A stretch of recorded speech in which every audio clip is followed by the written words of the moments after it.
started?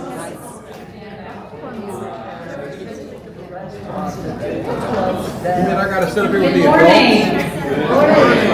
I'm so glad that y'all stayed for this. I have been looking forward to this. It's sort of the, I don't want to say the culmination because it's a point along the way of conversations that Lauren Williams and I have been having about the Episcopal Church and response to the events of the world. Not just now, but this work has been going on for a long time in the Episcopal Church. And as I say to y'all before every election, regardless of who is in leadership in the administration, our work continues as Christians. And I think that's an important thing to keep in mind. No matter who's president or who's in Congress, our work remains the same. And that is to be the presence of Christ in the world and to continue the good work that the church has been doing for 2,000 years. And so Lauren got really interested in this, and we've been having conversations, and he's taken a deep dive. And I've learned a lot of things already from the work that he's been doing. So I've asked him to come today and share with y'all some of the work that's going on in the Episcopal Church. So Lauren, I'll invite you to come. All right. And I'm in the process of making more copies because we weren't sure how many people would be here on Labor Day weekend. And look at you. So I'm making more copies. If you don't have one, there'll be some more in just a minute. Well, thanks, Amy. I think before I start, I want to just build a little bit on what Amy said about the how I got to this. And, I think, being troubled, I think I might say, with some, policies and actions, in the new administration. Struggling with thinking about what can I do, and I'd been reading some things where there was counsel and advice about the importance of institutions sort of responding institutionally and perhaps collectively about that. And so that made sense to me, and I started thinking about, well, I'm not a member of a professional society like the AMA or the ABA, and I'm retired, so I'm not a member of a large, firm or business that is institutional. But I thought, well, I'm a member of the Episcopal Church. Maybe the Episcopal Church is an institution. Maybe there are things that the Episcopal Church could be doing. And I really didn't know much about what was going on, so I started talking to people. I talked to Amy for a while and talked to some other clergy friends of mine, and I ended up in a conversation with our previous bishop, Neil Alexander, who we've gotten to know through some mutual friends. And in a conversation with him, he said, well, there's the Office of Government Relations. And I said, what's that? And so that was what steered me to this. And so I ended up kind of going online and trying to figure out what the Office of Government Relations was all about and what they were doing. And so that's really what I wanted to talk about today, is some of the things that I've learned about what our church is doing institutionally to interact with policymakers at various levels, in the country, and kind of share that. There may be some things that we take away from this that we want to do as a parish, we want to do individually or in other groups. So open to more conversations about that. And the other thing that before I start that I'll say, Amy again made the point that the Episcopal Church has been involved in policy and witness, for a long time. And I had been thinking about that, and I've gotten pretty good at searching the digital archives of the church.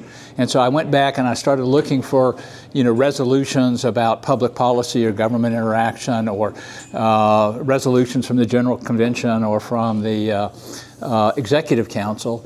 And what I discovered was the digital archive only goes back to 1973. So there were a few things there from the early 70s, and I did a little bit of research into the earlier history of the Episcopal Church, and quite frankly, it's probably not something we would be particularly proud of now to go back and look at that. I mean, I think there was one of the things that I learned that I thought was an interesting little factoid was that the Episcopal Church was the only major Protestant denomination in the U.S. that didn't split before the Civil War. And I think that the reason for that was that the Episcopal Church collectively, institutionally, wasn't going to get involved in discussions about slavery and abolition. And so they didn't split up into two wings. So I think that, you know, the history of the church is not entirely as we would like it now, but I think today, you know, with the work that started in the 70s, the church has really gotten engaged in a lot of things, and that's really what I want to share with y'all. So, just a little bit more history. Actually, before we get to history, let me just give you an acronym. So, the Office of Government Relations talks about how they engage in public policy with this acronym LEAPS, for litigation, education, advocacy, prayer, and service. And in terms of litigation, you know, the church, the national church, has participated as plaintiffs in lawsuits this year. They've signed on to other lawsuits with friend of the court briefs, amicus briefs. In terms of education, the Office of Government Relations invests a lot in the advocacy work that they do, particularly at the national government, trying to educate policymakers and decision makers about things they may not be familiar with. And the church, you know, particularly because of our participation in the Anglican Communion, knows a lot about things that are going on in the world in detail that they can share with policymakers and help make decisions. And then the Office of Government Relations has a number of things in place that I'll talk about how they provide education to Episcopalians around the country in terms of issues and opportunities for advocacy.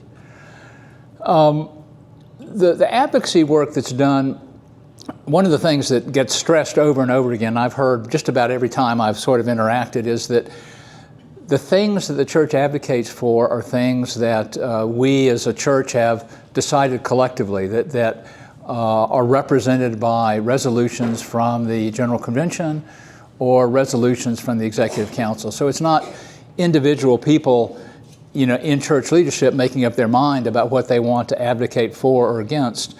It's all driven by the collective decisions that the church makes. You know, they lobby, the Office of Government Relations lobbies the federal government, and we also have I didn't know this, we have a representative at the United Nations for the Episcopal Church that lobbies in the United Nations. And the Office of Government Relations will also provide tools for local advocacy. There are prayers that are sort of very topical, where the Office of Government Relations, the OGR, will develop prayers based on things that are going on, you know, at a particular point in time, and those get shared. And in terms of service, you know, the OGR's position on this is that as we are going about our service and mission work, we ought to be thinking about advocacy as part of that, and using that as a way to, you know, to help us be more effective advocates. So the history of the Office of Government Relations: in 1978, there was an Executive Council resolution to create this position in the National Church based in Washington. They call the Staff Officer for Washington Affairs. And in the resolution, they said that was to serve as a liaison between the church and the government. It was to help Episcopal people around the country participate more effectively in civic affairs. And then, I love this, so as to maintain and strengthen our Republican form of government and to make more effective Christian witness. And this was something that I hadn't put in those words, but I had thought about, was that, you know, so much of the work we do relies on institutions in our society that are either government institutions or other non-government institutions. We work through those institutions. And so, you know, it's really important. The health of those institutions is really important for the work that we do. And I think that's what they were trying to get at. Now, if you ask the OGR what they're about, what their mission is, this is what they'll say. You know, to convey the policy priorities of the church to the government, U.S. government, and the UN, and to help shape policy and legislation, and to highlight the voices and experiences of Episcopalians and Anglicans globally.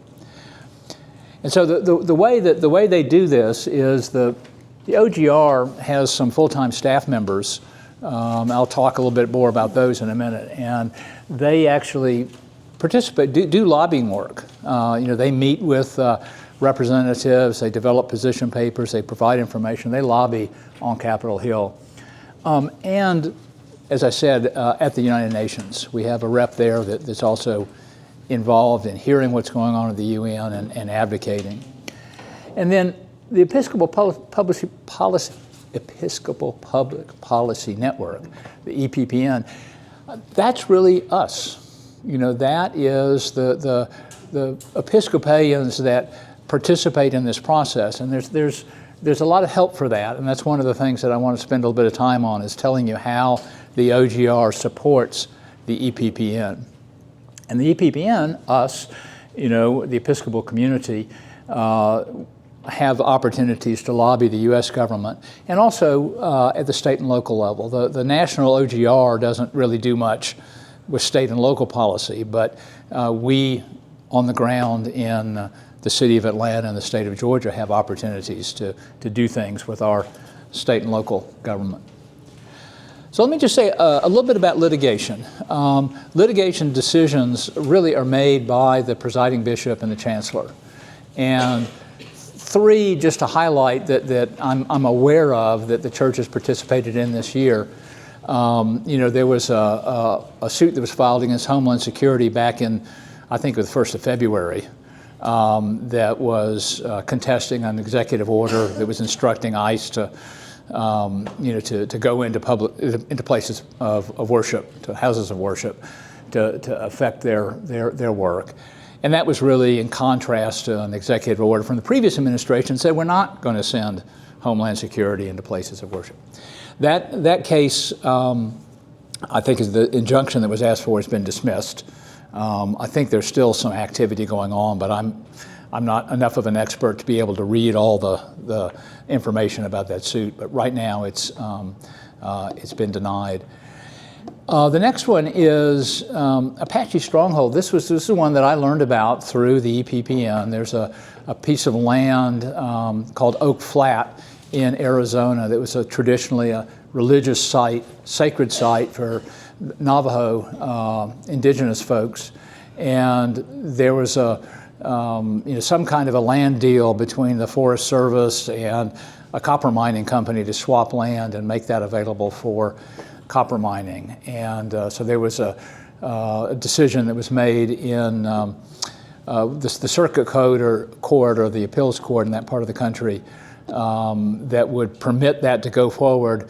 The case went to the Supreme Court. The church signed on as an amicus in the Supreme Court case, and the Supreme Court decided not to hear the case. As an aside, Neil Gorsuch dissented with that decision, and he felt like it was a terrible decision not to hear the case, because he felt like that really was a very legitimate case about free exercise of religion, but the larger court decided not to hear it. And then another one that really is not so much of having to do with federal policy, but a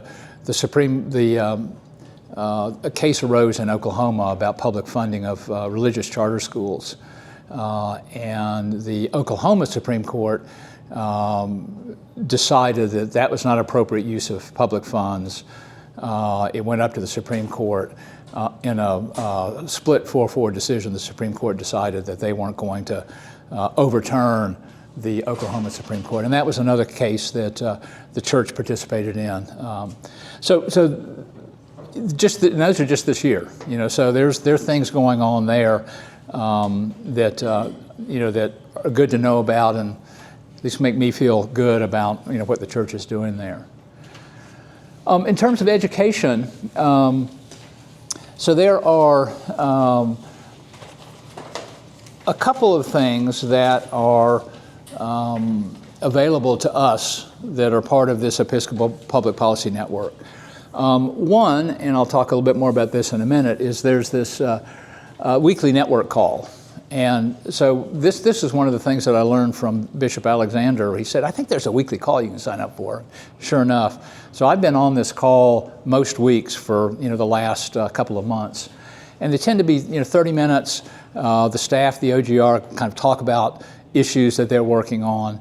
But also we'll share other information that we might not have heard of. There's a lot of work that goes on around immigration. There's a whole immigration working group, and they have a weekly call. That's not one that I've been participating in, so I can't give you any more details about that, but that's available. And then there are sort of ad hoc events. This was one that's on the calendar when I pulled this up a couple of days ago, this about the creation biodiversity. And so that's a Zoom call, and so anybody can sign up and register and go and hear what's going on in that topic, and we'll certainly get some good background and insight, and maybe some ideas about things to do. On a related topic, one of the things that came up on an earlier weekly network call was this Creation Justice Ministries, which some of you may be familiar with. I wasn't. But they do a lot around sort of environmental and creation things. And there's an event that they're behind that's actually happening here in Atlanta. It's a national organization, but it's happening here in Atlanta, I think, in about a week. And the link to get to that is in the information that's handed out for those of you that be interested in looking into that. Another thing that I got educated about that was really kind of cool that came up in the weekly network call was in the Diocese of New York. This is a clip from the Episcopal News Service newsletter. The Episcopal Diocese of New York, the bishop said, we're gonna fundraise for food with the WCF, World Central Kitchen, for Gaza, and in a day in the diocese. They raised $50,000. And in the conversation on the weekly call about this, people were saying, wow, we should do that in our diocese. And so again, it was great way to kind of get a lens on some things, some work that's going on that might not known of otherwise. So we'll come back to the website in just a minute, and I'll help you navigate through that. But this is one of the things that's on the website. This is, I mentioned that the advocacy work is all organized around collective decisions that we make at General Council or the Executive Committee. So there's a document there, and it's sort of organized by topic. So if you're interested, you can go whatever topic resonates with you, or topics that resonate with you. You can go into this document. It'll take you to the resolutions that were passed by General Convention or by the Executive Committee, and you can read those and better understand what the emphasis is and what the OGR may be active around on those. And so that's really sort of a foundation document for the advocacy work that the OGR and the church does. Another thing that's been really interesting, one of the staff members that's on this call every week, has shown up on some other calls that I've been on, and has really talked about advocacy work as sort of best practices in being an advocate. And he liked to use this iceberg metaphor, where he said, there's some things that advocates do that are visible, where you're really trying to publicly advocate and let people know that you're advocating and taking positions, like writing op-eds or, press conferences and making public statements.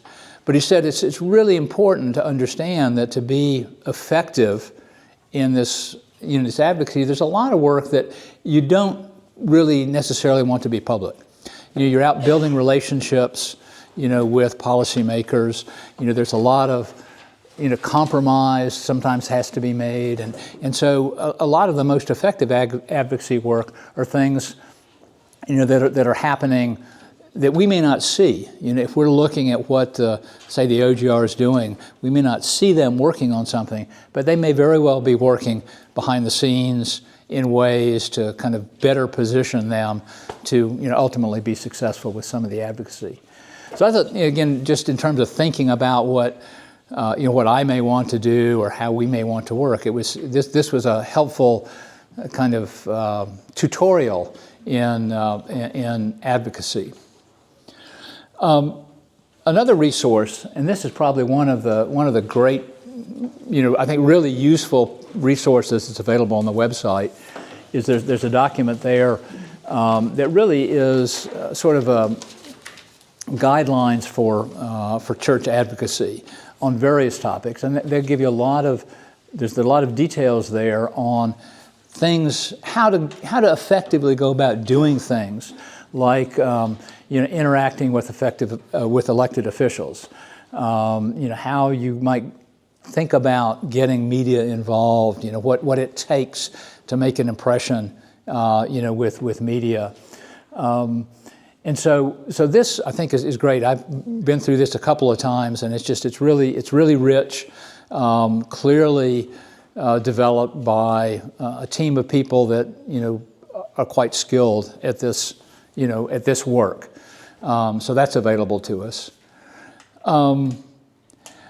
The other thing that I mentioned earlier are prayers, and every week, the OGR will publish a set of prayers that are topical for things that are going on in the larger world. And they may be related to policy actions or inactions, or they may be related to other things that are happening. But they will publish this set of prayers, and those are available. Again, that's something that we collectively might decide we want to use some or use more of. But that's another body of work that's done by this team at OGR. I said I would name names. This Rebecca Blatchley, she hadn't been on the calls for the last 3 or 4 weeks. I'm not sure what she's up to, but she was always the one that was hosting the calls when I first got on. And I've come to find out by doing a little bit of digging, she was moved into that position when our new presiding bishop, Bishop Rowe, did a lot of reorganization at the National Church. And this was one of the things that he put some emphasis on, was the Office of Government Relations. So he brought her in as the chief of Public Policy and Witness. Alan Yarborough, he's the one that I was thinking of before when I talked about the expert in advocacy. He's the one that's been helping us, could just kind of talk about, being effective advocates. There are these three, Troy and Susie and Lindsay. These are typically on the call every week. They are, and the way they divide up their work, they have different areas or different portfolios. And so what'll happen is, Troy will get on and talk about, what's going on in immigration decisions, and so on.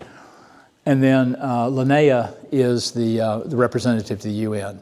And so she's usually on the calls as well, and we'll kind of talk about what's happening in the UN.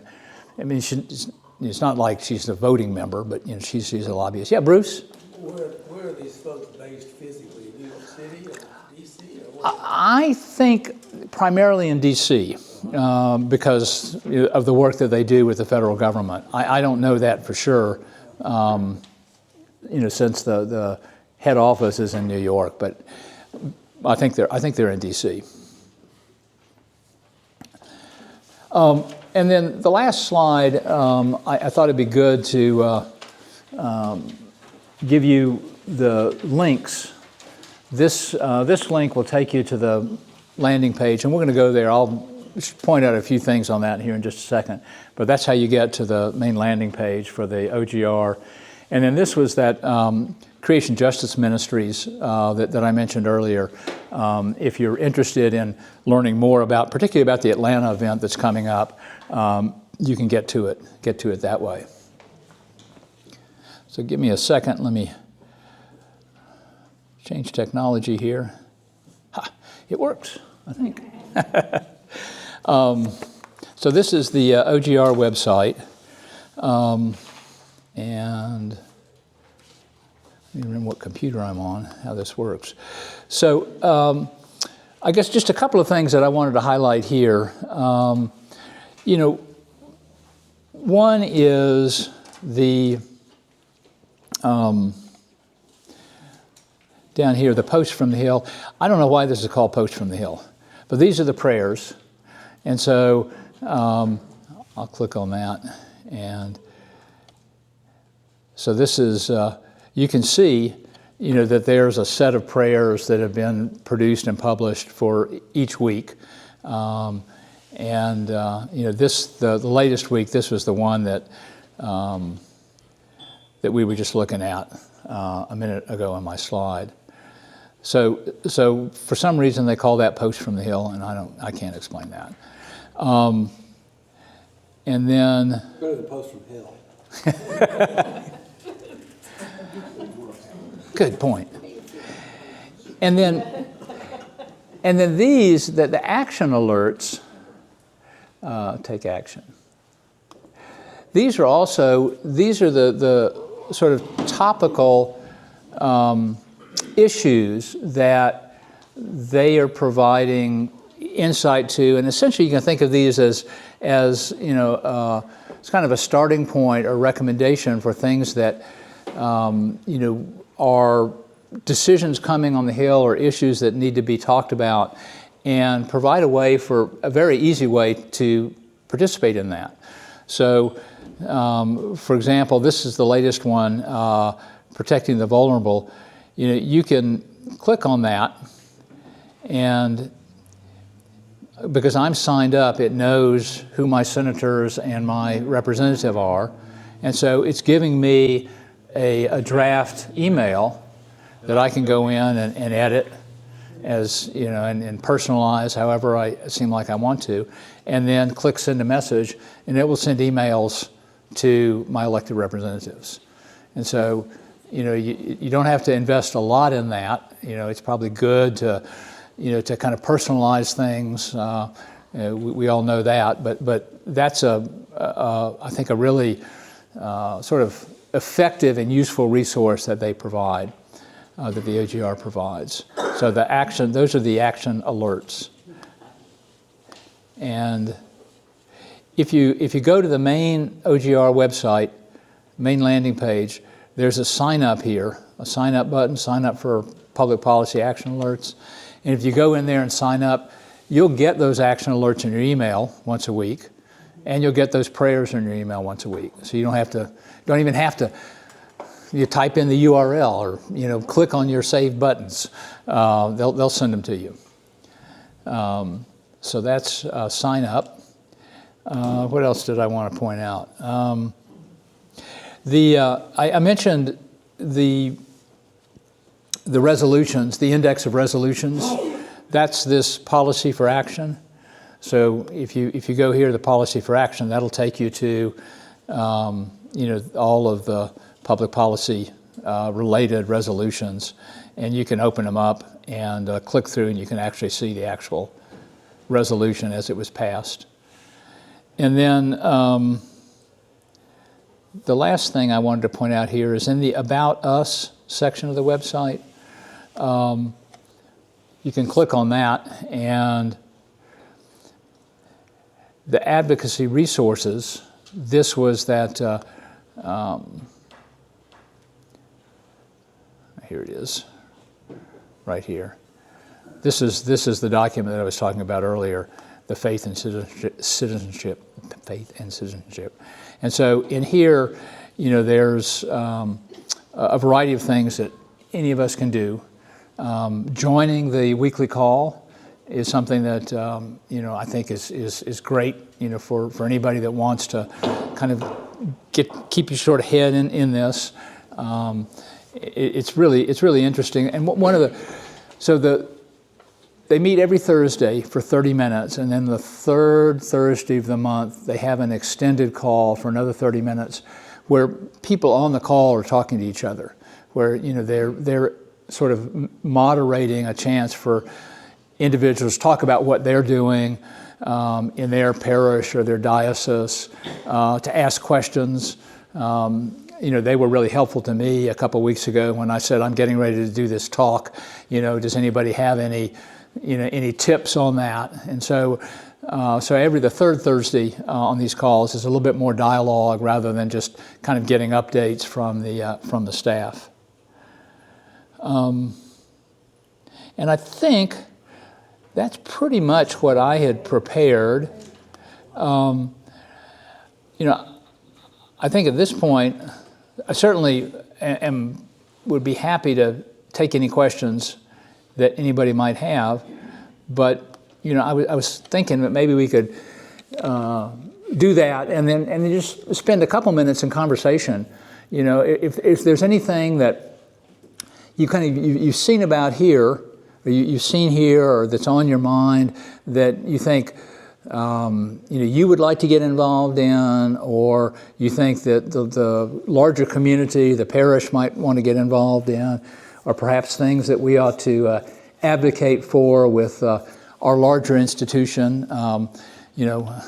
Sort of part and parcel with this, Amy has asked me to go to council this year, and part of that was motivated by sort of my interest in advocating for our diocese and maybe the national church to move in certain directions that I think might be useful. So I think all those are possibilities for us.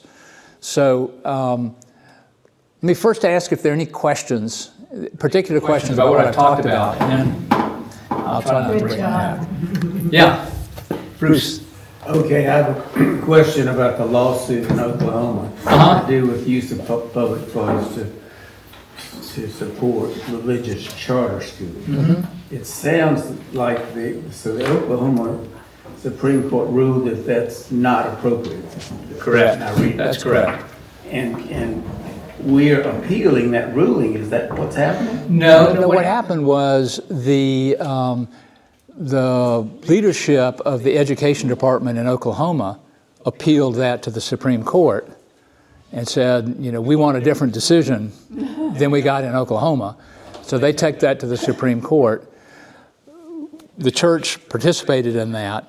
Amy Coney Barrett recused herself because her alma mater, Notre Dame, had been involved in this argument for religious charter schools, and we ended up with a 4-4 decision, which meant that the Oklahoma court ruling stood.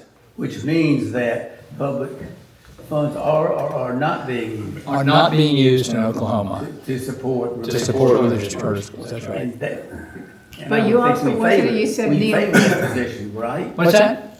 Don't we favor that position that we Yes. do not want to see public That's right. funds used to? We got one out of three. Yeah, that's right. We did. That was the position we were advocating for, and that's how we ended up. Yeah. So I assume, but just to confirm it, that our Office of Government Relations collaborates with Methodists and the Presbyterians and all the other like-minded. It's a great question, and I have posed that and talked a little bit on one of the calls about that. And the answer is, as opportunities present themselves, yes. I think that there's more sort of regular collaboration with the Lutheran Church. But like that, the first case up there on the Homeland Security, I mean, the case title was the Mennonite Church, but actually if you look at the filings, there were probably 40 churches, national churches, that had signed on to that. So, yeah, the answer is yes. And I think, relationships are stronger, with some than with others, but there is collaboration. The other thing, we obviously do not give money to political candidates. Is that correct? That's right. Which weakens our influence significantly. Right. Well, the rules are changing. Yeah. So Without the Johnson Amendment, we could be. now. we could be. Yeah. on that first case you were talking about, which we just mentioned, what was the outcome? The outcome was that the request was that the court rule, whatever the right verb is, issue an injunction to prohibit the Homeland Security and ICE from going into places of worship. And the court said, we're not going to issue that injunction. And so as it stands now, Homeland Security and ICE are not only permitted, but I think encouraged, to undertake enforcement action in places of public worship. Doesn't make sense. No, with what our country has done. From, really early. Absolutely, and I think I think your view would resonate with a lot of the. I mean, the argument, sort of the principled argument, was it keeps people from coming to church. It interferes with the free exercise of religion because if people are scared to come to church, they can't worship the way they'd like to. I mean, I think the less principled argument is they're just looking for bodies. And it's just it's an easy place to go find bodies to drag off. Not allowed to take refuge. Yeah, that's right. Yeah. So on a church, an epiphany, suppose they came in right now for somebody that I don't know of. What can we do? We couldn't stop them. We can't. No, I think the most you could do is make sure that whoever was being detained, understands their rights. Technically, you could take pictures, you could take videos, as long as you don't interfere with the, with the action of the agents. You can take video, and but I think that's about it. Can I offer some? Yeah. Hi, my name is Donna. I've been visiting for a few weeks. My understanding, I do some immigration. Oh, great. Solidarity work as a volunteer. My understanding, and I am not an expert, is that if there is a sign put up somewhere in the building that says this is a private space, people could be in that space and they couldn't enter it. So that's interesting. Well, I think that's, I would caveat that, again, I'm not an expert either, but I think that they would have to have a warrant signed by a judge. To have a warrant, they could. Yeah, that's right. Judicial warrant, not just a That's right. administrative warrant. That's exactly right. So can Yeah. we put up a sign? I don't know. Over my pay grade.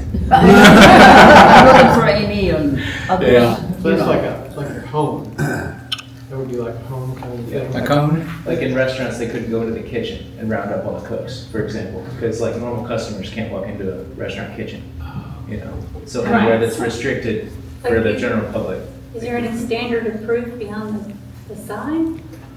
Like basically that just. My understanding is that a sign would do it. Okay. Have churches done that? And worship is public space, so it doesn't apply to worship Right. space. Church offices, that's a different matter. We got some guidance from the diocese through the Diocese of Georgia to put something together about that. So if you're interested in learning more about that, email me and I'll send that document to you. The vestry have all read that document, so you're aware. So it's good to be informed about what rights people have, so you can offer some guidance about that. So like I said, if you're interested, I'm happy to share that. Yeah. Paige. I really appreciate the church's focus on policy, because policy is where it happens. I do not have confidence in our politicians at the moment who are not adhering to reason. And I feel like some of the work that we do could be a moot point, and if we don't elect on the local level. And I feel like and I also feel like this is a very different time in history, and I feel like we can't be silent about it. And I also feel like our world at large right now is very visual and very, you've got to have it in people's faces. And so I have been showing up for a lot of demonstrations, mostly in Decatur.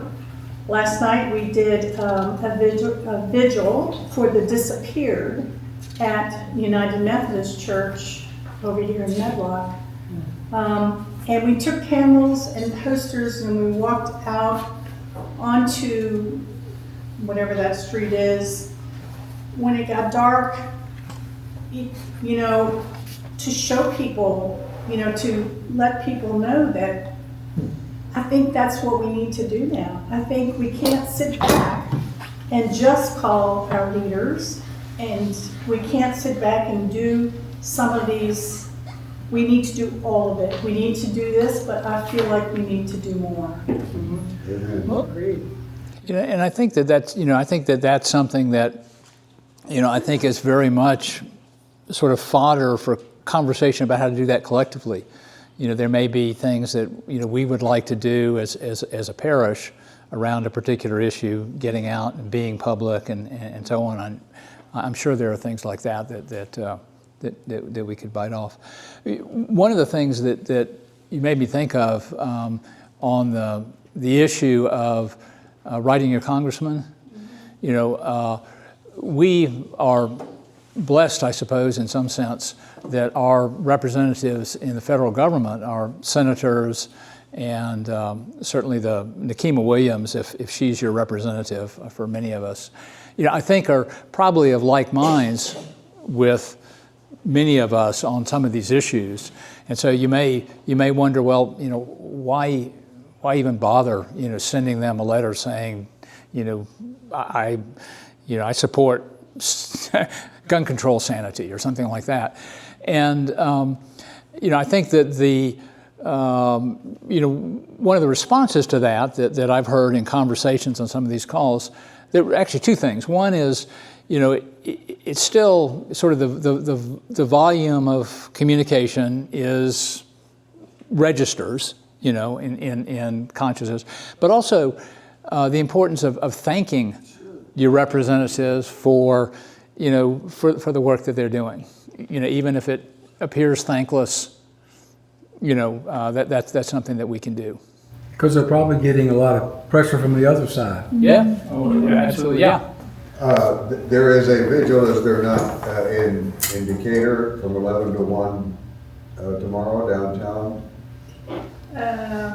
Yeah, there are several things happening tomorrow. Yeah. That's one of them. And a march from 4 to 6 from downtown to the King Center, I think. Yes. These are, the theme is labor oriented, because we know how the administration is trying to take away union rights, labor rights from the civil service and politicize the civil service. So those are the themes that we're and just tomorrow since it's Labor Day. And how is that information being circulated? If somebody wanted to find out a little bit more about how that, I mean, how do they know? Well, I go to a coffee clutch every Thursday morning at Mint Coffee. It's in Lawrenceville Highway, and it was actually started by some women at St. Bede's Episcopal Church, and they widened the circle. And I mean, and they're ferocious. They're on top of gathering information. It's a lot of different organizations out there. Yeah. But we gather it, and then we respond to the ones that are in our geographical area. So Indivisible is one organization that that's a spreads really the word good about one. those. That's a really good one. I got the information on those two events from, I'm on the email list of somebody named Judy Condor. I'm not sure who she is, but that's how I found out directly about those two. Yeah, okay. You know, we're at war, folks. Yeah. I mean, we are now under an authoritarian regime. It's not coming, it's here. And we have to do everything we can to And I would love to resist. see our church do a vigil. I would love to see Yes. us, people, the community, to see us, that we're concerned about our fellow man, that we're concerned about these people who are family members that are being taken off our streets. I would love to see people see that that's what Christians, not Christian nationalists, but Christians are about. Right. Yes. Okay. Just what Paige just said, I mean, I think that's a great idea, but I think the way that happens is us making it happen. So we should do it, and I think it would be even more powerful if it came from members of the congregation than from our priests, from the top down. Yeah.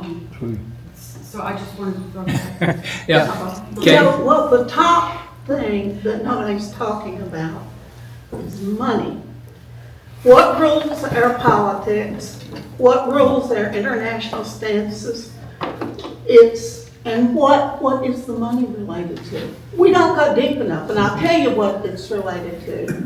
It's resources like major is petrochemical money that is in this country, and there is a solution, and nobody is talking about it, including the government, the 2%ers, the churches, the vigils, the recyclers. No one is talking about the money. And where is the money coming from? Is it just technology? No. If you go deep enough, it's about resources. And what are the resources? Petrochemical is probably the number one. And recently we're fighting over the chemicals, some of the rare earth chemicals. And is there a solution? There is absolutely. And what has our government done? They have shut it down. This week, I found out from the number one person that helped develop the product that we can get rid of our need for petrochemical and money being divided only between the very rich and the political and the technical. And that is a resource called by the co-inventor, who I tried to get here this week, but he's 91, and he says it's happening all over the world, but not the U.S., because guess what? The U.S., it would destabilize our petrochemical, it would upend a lot of the money flow in this country. And it's called plasma technology. And China now is putting in, he said, 1,000 plants, because they're hungry for energy. And they plan to have it done in 10 years. And nobody seems to know about it, but a few of you do know Lou Sergio, the co-inventor of this.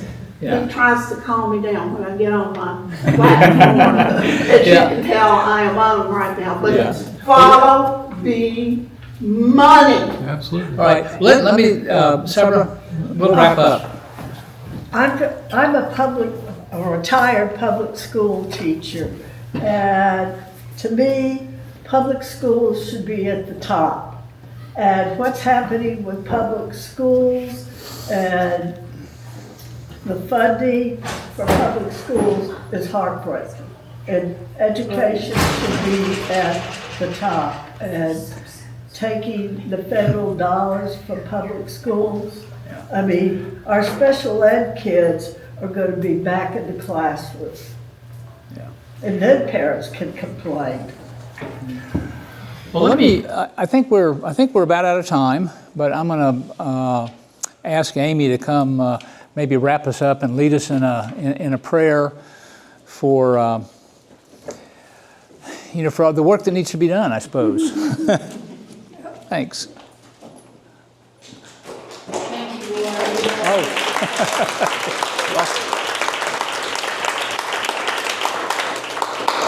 I'm grateful for the ways you've educated us, but I'm also grateful because it seems like you've touched on something that other people here have an interest in, and pursuing more about how we as a community may get involved in that work. So I'm going to say, if you're interested in being part of a group who would like to pursue this further, come talk to Lauren or me afterwards, or send us an email this week, and we'll see about what's next. Thank you for being here this week. I'll say again next week, making the most of your third act. We'll talk about final affairs things. We'll also talk about third chapter of life kinds of things and how we live well into that age of our life. And then the week after that, we'll have an adult forum on spiritual practices, shall I say it that way, around creation care. Look for more information. Carmi and I will do that, and you can look for information in your newsletter this week about that. Thanks for being here and for your care around all of this. The Lord be with you. Also with you. Let us pray. God, there are times when we're not sure what is supposed to be next. And so we lean into the knowledge that your wisdom will guide us, and that we find that in community with each other, listening deeply together for what our call might be at this time in the world. We pray for all those who suffer, all who are oppressed, all who live in fear. And we pray that you guide our hearts to not just feel empathy about that, but to take action and what that looks like. Be with us all as we live our faith in the world this week. In the name of Christ we pray. Amen. Amen. Thank you.